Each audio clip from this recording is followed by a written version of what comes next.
What is currently happening, programs? Welcome to the Grid VR, where I'll be bringing you this week's news in virtual reality. It's Saturday, the 5th of August, 2017, and all I can say this week is, shoot it, fucking shoot it! We've got Sansar VR, Gunheart goes buggy, Archangel's massive mech arms, Alien Isolation, Res Evil, some concept art, and much more. Today, I'm going to cover off the main events to keep you in the loop, so stay locked, crush that like button, enjoy, and welcome to the Grid VR. What is currently happening, YouTube? Facepalm here, your friend in Oz and NZ, bringing you reviews, tutorials, and game clips, minus the You can follow me on Twitter at Facepalm with a 1, not an L. As for here on YouTube, if you like what you find, then like, comment, and subscribe. Don't forget to bring your game face. Let's get it done. Ever wanted to be a sim? Ever wanted to crash a CNET interview with a barrage of floppy dildoids? Ever wanted to meet hot girls in VR and start— No, wait, that's a dude. Linden Labs, the creators of Second Life, have this week launched Sansar into the world of open beta. The fundamental difference being that this time, the experience is built for VR.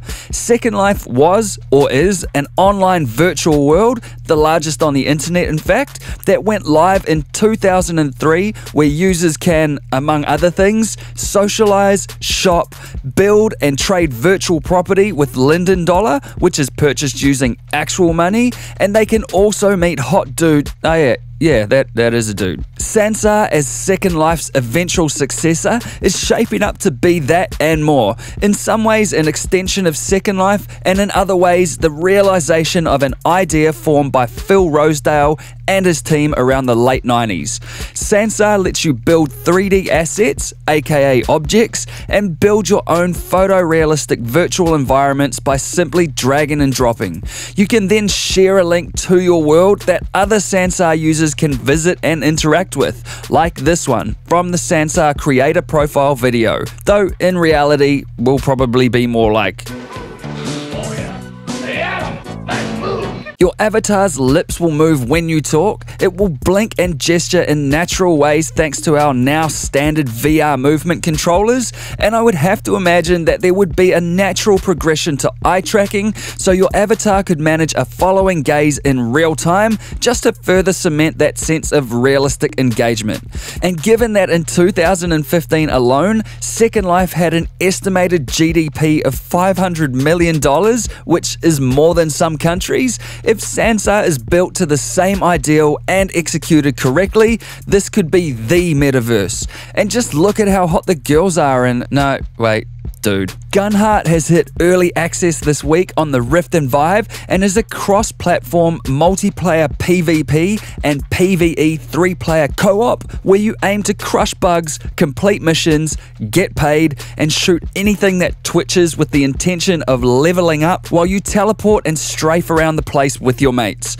Made by Drifter Entertainment, which is a team made up in part of former Epic and Bungie developers whose work experience reaches to titles like Doom, Halo, Gears of War, and Robo Recall, which the game actually bears some similarities to. In-game, you can acquire and wield a wide range of weaponry, including a crossbow where you can control the trajectory of bolts using motion controls and then detonating them mid-flight.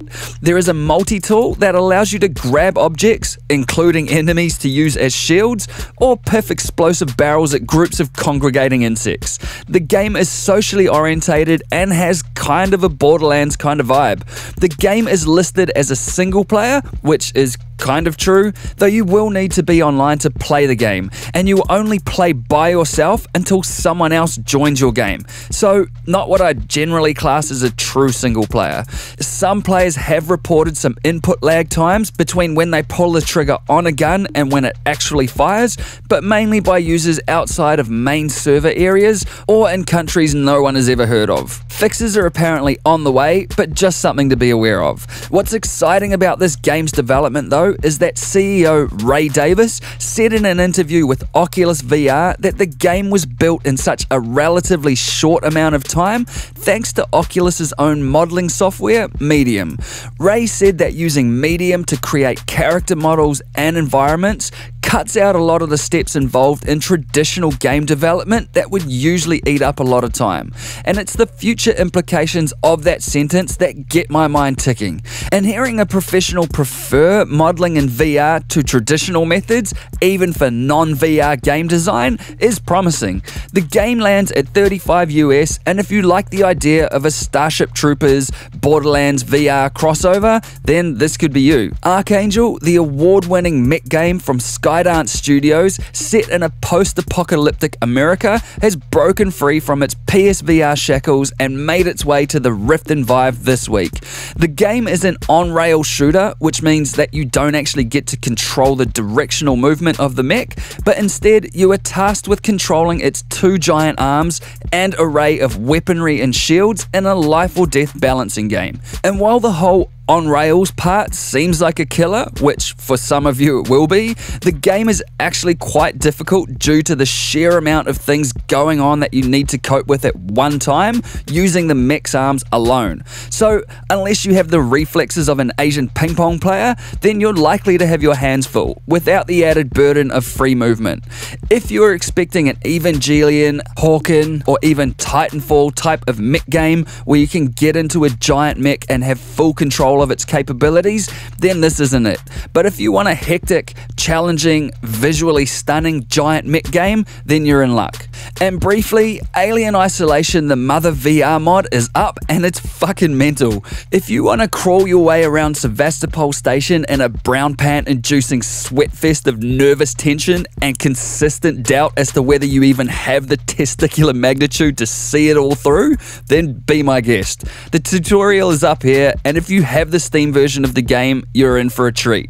And now that that wait is over, the wait is still on for Resident Evil 7 VR for PC. The game should be out in Jan 2018, and while it does feel like we've been walking the desert a long time while the Res 7 Mirage doesn't seem to be getting any closer at all, the game has just become the first VR game to rake in $15 million.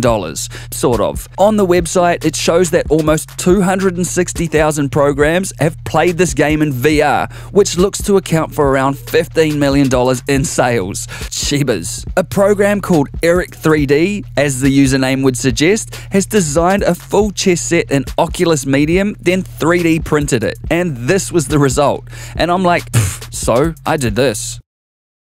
Nothing. That's right, in comparative terms to this work of visual creativity that transcends digital media alone, I did fuck all. It's so impressive, and you can check the description for a link to his Medium page. Just look at it. Look at it! A user called Maxilo has uploaded a Spiderman VR prototype web swinging app for the Rift and Vive that could actually be a really cool basis for a Spiderman VR game.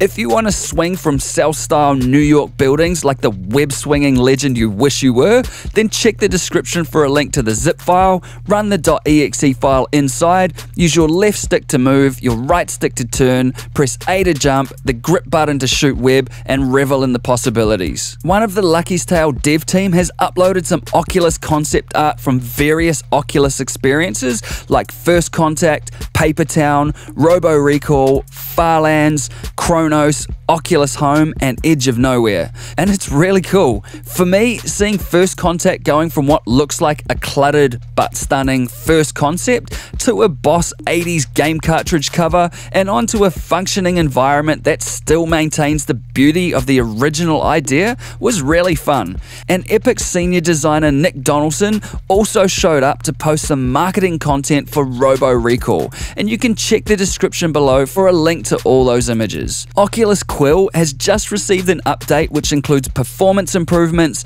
3D sound support, and various other features and tweaks. And while this may sound standard, it's actually really surprising given that Oculus advised a little while back that they would abandon future updates for Quill due to the strategic closure of Oculus Story Studios. Now, as part of Facebook's social VR team, the update has been complemented with a new piece by the former art director at Oculus Story Studios, Goro Fujita, called Left Brain, Right Brain, which you can see now, and you can check the description for a full link to the video. Also, TriDef VR is out for everyone, not just MSI product owners, which is great, but it's a subscription-based service which is not so great, in my opinion.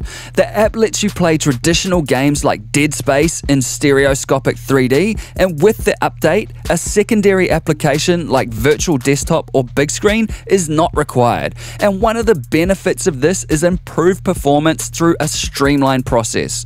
I love the original TriDef 3D app, but I would much rather pay $50 and keep it than have to remember to make sure there is $20 in a specific account each year. I mean, I can't even remember what I'm supposed to say next, let alone cream chocolate donkey smell. Wait, that wasn't right. And finally, and I'm sorry in advance, but there won't be a grid video next week. Say what now? I'll be in sunny New Zealand on top of a snowy mountain. My sincerest apologies, but if it makes you feel any better, here's a pic of me at the top of Mount Hutt. Sorry. So I'll see you in 2 weeks with lots of new content, and I legitimately miss you all already. And that's this week on the Grid VR. If you have more you would like to add, then hit me up in the comments below and let's discuss. And if you like this video, then crush that like button, hit the XO logo to subscribe if you wanna, and I'll see you in the next one. Peace!